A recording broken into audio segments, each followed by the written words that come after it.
So we will start this session with Pierre Gratier. Another Pierre. Another Pierre. Pierre Guillard. The other Pierre. Pierre Guillard, j'en connais d'autres. Pierre Guillard will speak about molecular hydrogen in space. Hi, thanks for having me. And I thank the PCMI program for scheduling this meeting at the same time than MIRI rehearsals, at the same time that the Iran TAC, and at the same time that the Mosaic Comité de Suivi this afternoon. All the things you're asking. Exactly.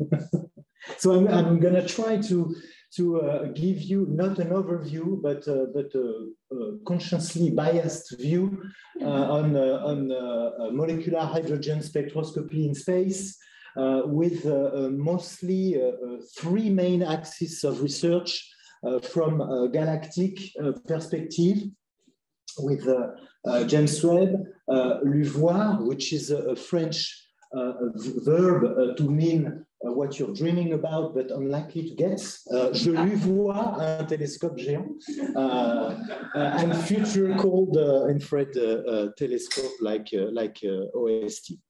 Why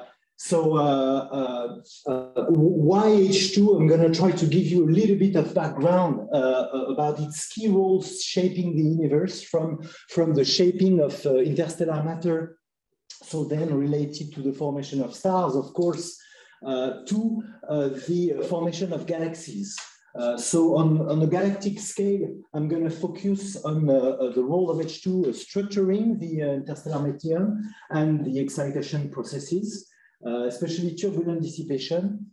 I won't be discussing too much about PDRs and the protostellar disks, because these have been already discussed in this meeting, but I will try to spend most of my time on extragalactic perspectives, trying to show you that we've learned from Spitzer infrared spectroscopy that H2 is actually a key agent to study the life cycle of baryons in and around galaxies, especially probing the energetic processes that associated with galaxy buildup. So dissipation of the energy driven by accretion flows, but also feedback.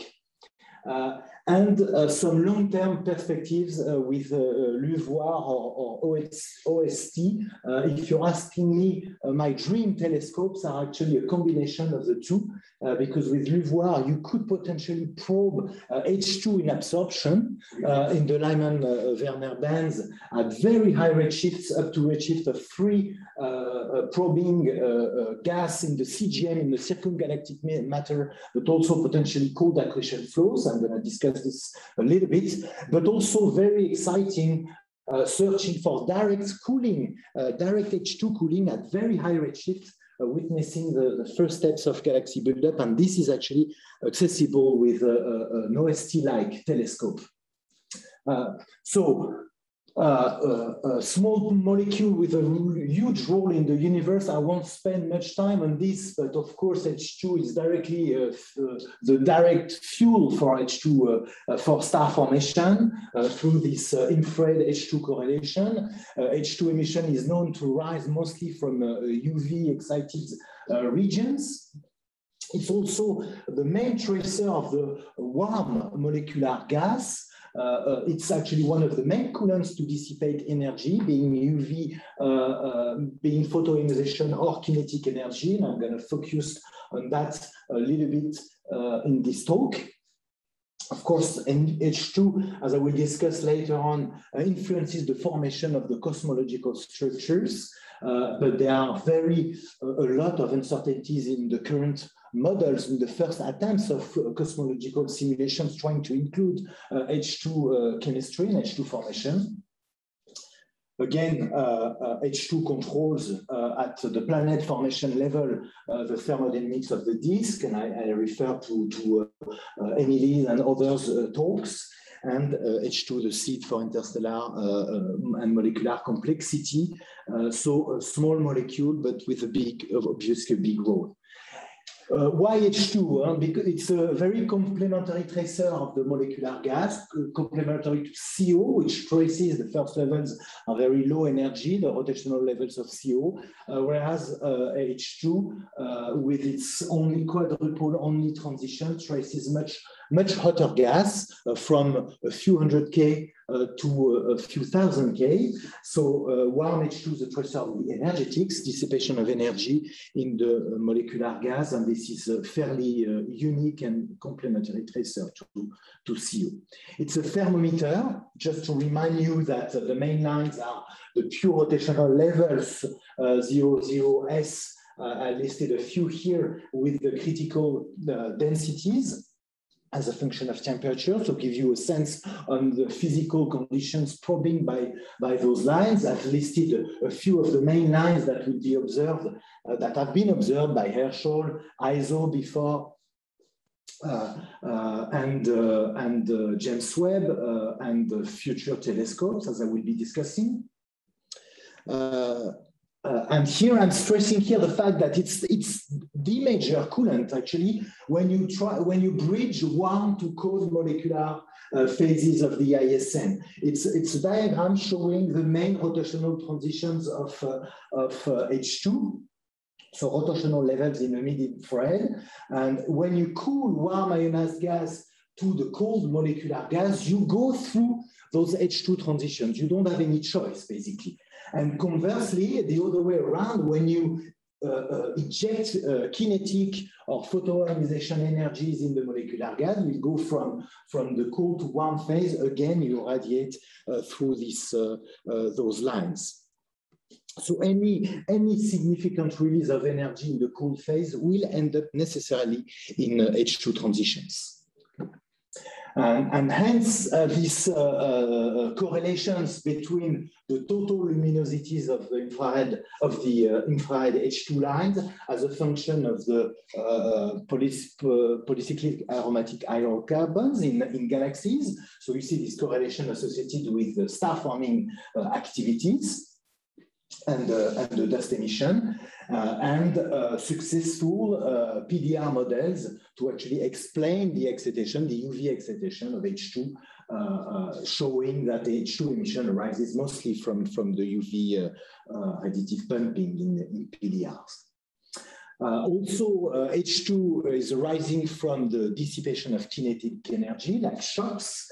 And actually, those H2 mid-IR lines are the main cooling lines for shocked molecular hydrogen of velocities, molecular shocks, velocities between 5 to 40 kilometers per second. I show here a result of a 1D model by Pierre Le Saffre, where I show the main coolants as a function of the velocities from 5 to 40 kilometers per second. And in blue, this is the total H2 cooling, and you see that it dominates the cooling over this velocity range, provided that there is dust, of course, in the gas. So James Webb is really the next giant leap for H2 spectroscopy. You've seen this plot before, showing the tremendous improvement in sensitivity compared to Spitzer, compared with the MIRI, and also Keck spectroscopy for NIRSPEC. So NIRSPEC will be probing the near-IR lines of H2, the raw rotational lines. MIRI will be focusing on the rotational lines. So two orders of magnitude, 2 to 3 orders of magnitude in terms of spectroscopic sensitivity. So let me start by the first axis of research for studies of molecular hydrogens as a probe of the energetic processes that shapes the structure of the ISN. I won't be discussing too much in the details because Emily have already shown those spectacular images revealed by Keck imaging, showing that in the dense cloud behind the Orion bar, behind the illuminated face of the Orion bar, showing this very structured and filamentary structure seen in H2. And actually, this is a direct probe of the fact that H2 is a key agent to actually shape the structure of the interstellar medium inside this cloud. And so those near-IR lines, they can be used to actually probe the structure and the excitation of the PDRs. Actually, I think that one of the main prospects for James Webb is actually try to readdress the issues of excitation of H2 in low excitation PDRs, has been shown by Émilie and the work of Thibault and also Emeric and Vincent Maillard, showing the discrepancy for low excitation PDRs between models and observations. You see here excitation diagram, so column density is a function of the upper level energy. Those are the readers of models for the Horsehead Nebula, so a G0 of 60, and showing the observation show systematically an excess for those rotational transition of H2.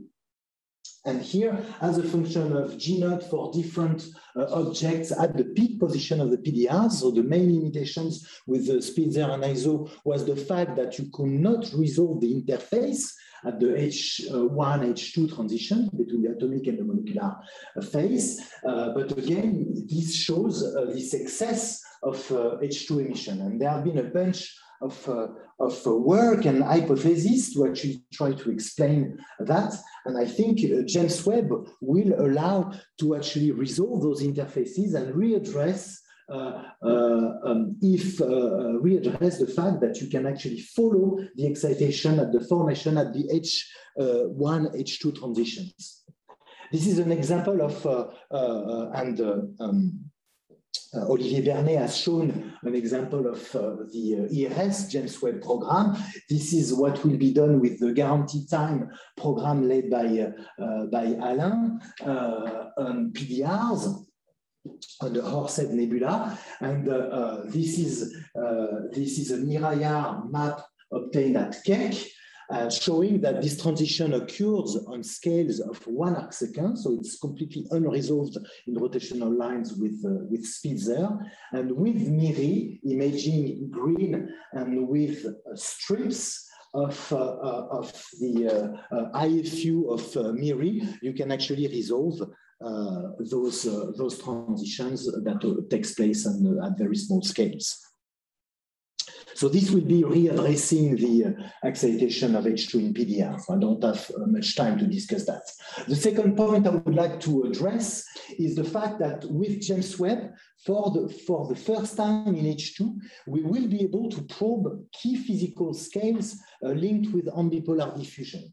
And this is an example of one of the Cocorico, one of the few successful James Webb open time proposal for cycle 1 with the French PI. So this is a program led by François Boulanger, and which targets the Pleiades. And the striation, the striation that you see is obviously linked with the magnetic fields.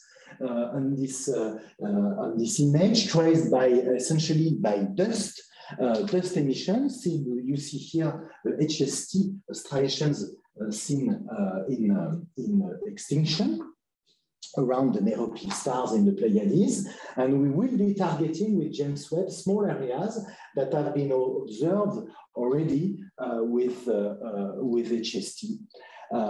So it is known that ambipolar diffusion is actually one of the key physical processes that shapes the structure of the ISM, and essentially because when the coupling between the ions and neutrons is breaking down at very small scales, when the dynamical time scales of the medium is shorter than the coupling time between ions and neutrons, the fact that the magnetic field is frozen in matters breaks down. And this is called ambipolar diffusion, and it is shown in numerical simulations that it is a key process to shape the interstellar matter structure. So with James Webb, we image the neutral gas, so the near-IR lines will be our proxy for neutral gas, and the PAS, which are partially ionized, is our tracer of the ions. And so we will look for statistical evidence of this ion neutral decoupling, and James Webb will for the first time allow this. Okay. This ambipolar diffusion is also, as you know, a major agent for dissipation of turbulent energy in the medium because it redistributes magnetic flux. So here I'm showing the kind of scales we can access with James Webb. So you see here a power spectrum that has been observed with Spitzer already, the dust. So this is the range of scales in AU that has been probed in red that has been observed with Spitzer. The range of scales between 40 and 1,000 AUs is the length scale expected from ambipolar diffusion from models. Of course, there are many uncertainties in that, so we've plotted these uncertainties here. And these bands here indicate the range of scales that have been already probed so far. So H2 with Spitzer, you see that we don't reach at all these ambipolar scales, so we don't have any proxy so far for the neutral gas at the scale of the ambipolar diffusion. PAS have been probed with Spitzer also, and dust with HST. So here I'm showing ranges with different instruments, and gas have been probed in atomic with the VLA, sorry. With James Webb, we can extend those and have the range beyond what is expected for ambipolar diffusions for these Pleiades. Okay, so let me switch to extragalactic. Okay, to extragalactic observations, trying to summarize what we've learned from Spitzer. First, I want to have a kind of a wink at the first H2 extragalactic observations, which was actually made with Eukert by the PI of MIRI, Gillian Wright, which are observations of the Near-IR 2-micron line in very starbursting galaxies, NGC 6240, and you see maps of elongated structures associated with outflows. So already H2 was shown to be tracing star formation and dissipation in outflows. H2 is seen in almost every nearby starbursting galaxies, and this is a lesson that we've learned from Spitzer. This is a typical starburst galaxy, the same as shown before in NGC 6240, and where you see here very strong rotational H2 lines on top of the dust and features. Warm H2 is also seen in nearby outflows like M82. I'm showing here the optical disk and the dust mapping with IRAC, Spitzer. And when you look at narrowband imaging from Keck, H2 is seen everywhere where you see dust in the outflow. We've mapped part of this outflow with Spitzer, and this is a study that we've done with Pedro Beirao, one of my postdocs, and at the time, you see that we detect a warm H2 in rotational lines everywhere in the outflow, with a significant mass of warm molecular gas carried on in this outflow. At that time, the spatial resolution we had with Spitzer was 35 parsec, and with James Webb, we will do almost 10 times better with James Webb. We had no kinematical information with Spitzer IRS because we were limited by the spectral resolution of IRS. And MIRI will have a spectral resolution of 100 kilometers per second. So we will be able to start to have the kinematics already in 5 minutes. My God. Okay. We can do shock modeling. I want to show you perspectives here because this is a recent map that we've done of M82 with NOIMA in CEO 120 at 2 parsec resolution, so 30 parsec resolution, comparable with what we had with Spitzer. And again, with MIRI, we can do a factor 10 better, but it shows you these filamentary structures around the optical disc that is here, and with lots of clumps here. Let me, I cannot resist to show you, of course, one of my astronomical obsessions, Stephan's quintet, galaxy interaction, where we detect almost a pure H2 spectrum. So that was a surprise at the time. We thought there was a problem with the spectrometer, okay, because the H2 line was completely booming. And after it was confirmed that is the widespread emission between the galaxies. So a lot of molecular gas, no star formation. The total H2 luminosity dominates the X-ray luminosity in this group. So it's a major cooling channel. And now with combining Herschel data, so PAX data in C+ and H2 data at small scales, we can actually run shock modeling, because this is mainly dissipation of turbulent kinetic energy here. We can provide maps, we can compute maps of shock emissions in this. H2 is also observed in more nearby and more distant clusters. You see strong rotational lines of H2 in the Perseus cooling flow cluster. So this giant H-alpha nebula you see here in pink, well, H2 is also associated with this cooling of gas from the warm to the cold medium, and CO has been also detected in the filaments. And in more distant clusters also, you see very strong lines of H2. Okay. What about high redshift? The perspective with James Webb is obviously to directly detect H2 from individual galaxies at the peak of the star-forming activity in the universe around Z=2. Because so far we were limited to stacking, and there have been studies like the one by Nicolas Fiolet to stack Spitzer IRS spectra of distant starbursts, and rotational lines of H2 were detected. But the only example of a direct detection comes from this very spectacular protocluster here called the spider web. There is a powerful radio galaxy sitting in the middle. So this is at a redshift of 2.2. With a bunch of galaxies around. So we think it's a kind of a prototypical cluster at high redshifts. And if you believe this point here, this is actually the location of the H2 S3 line with a tremendous luminosity, 410 to the 10 solar luminosity alone in this line here. So it's well, okay. You have to believe it. It's actually quite convincing on the cube. But recently, what we've done is that we've looked with the ATCA.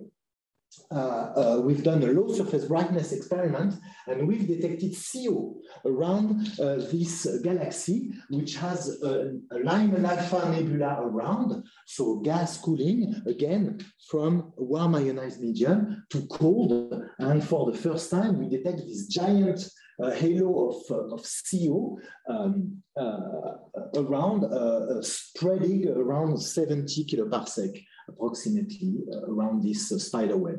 And James Webb will be able, we think, will be able to actually detect H2 lines.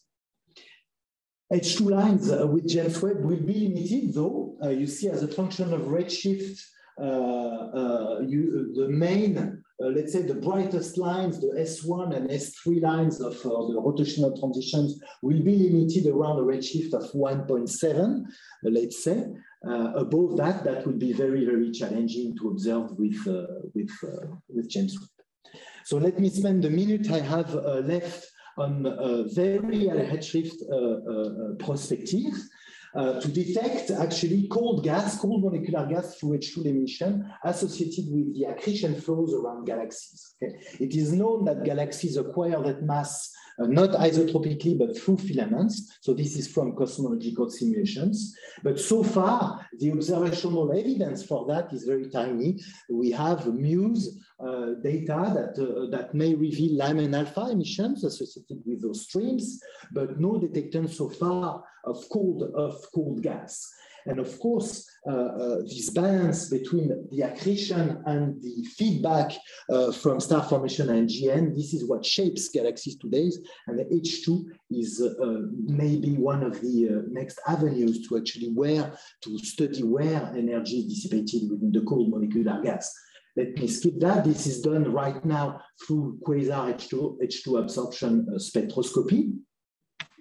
I'm going to skip that, okay? But this is just to show you that in numerical simulations, galaxies at very high redshift are actually drowning in gas. But with LUVOIR, you could potentially trace H2 absorption in those filaments.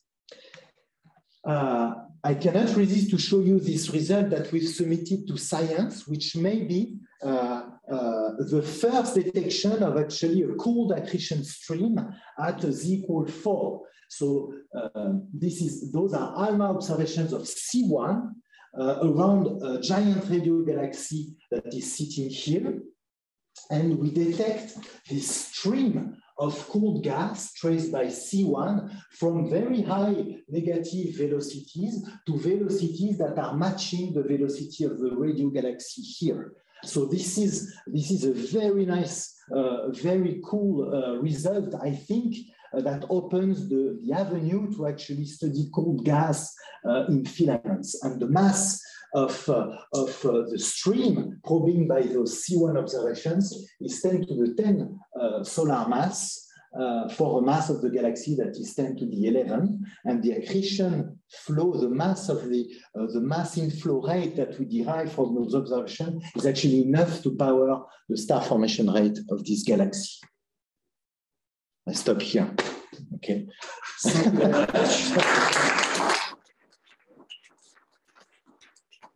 So there is a comment from Laurent. Do you want to state it, Laurent? I know it's a very minor comment. I agree. So we can. Any questions on?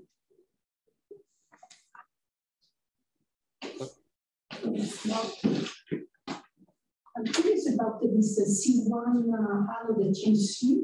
You derive a mass, but based on what? Because you have to know the abundance of neutral carbon, and so which is what did you take? It's one of the most uncertain numbers, I would say. So what did you take? Yeah. So there is a large. This is why we have such a large uncertainty in the abundance of carbon hydrogen. We base that on what we observed at a redshift of 2 from the spider web. This is where we based our carbon abundance estimates. So it's very, very but it shows you. Field, whatever. So a factor 2 seems to me almost a dream. Huh? No, but it's a question. Right? Yeah. Because, no, but it's true. I mean that the fact that we have C1 shows you that the gas is not pristine, and so we assume carbon abundance derived by estimates of star formation rate in those filaments. Okay, I guess I have to ask a question. Can you show me the origin slide? Yeah, so this is what I would like to finish on, is the perspective to actually probe those lines with OST. And in fact, so what I've done here is that I've simply scaled known objects like the Stephens Quartet redshift 3.3 cluster, where we have strong molecular hydrogen from Spitzer, and I've redshifted them, and this is the spider web here, by the way. I've redshifted them, and with OST, you actually see that you can detect those kind of sources up to redshift of 7. And this opens the possibility to actually trace directly the cooling of gas in very distant halos. And here what I've done is that I've taken dark matter simulations and we found a kind of a sweet spot. We find halos of between 10 to the 10 and 10 to the 11 solar masses are common enough to actually use strong lensing in bright lensing clusters, for instance. And this allows direct detection. So those are estimates from numerical simulations with lots of uncertainties, but you can actually detect at redshift, at those redshift, you can actually detect the associated cooling from the halos with OST and I think this is a tremendous, exciting perspective. Excellent. So we are moving out. Yeah. I'm out of here.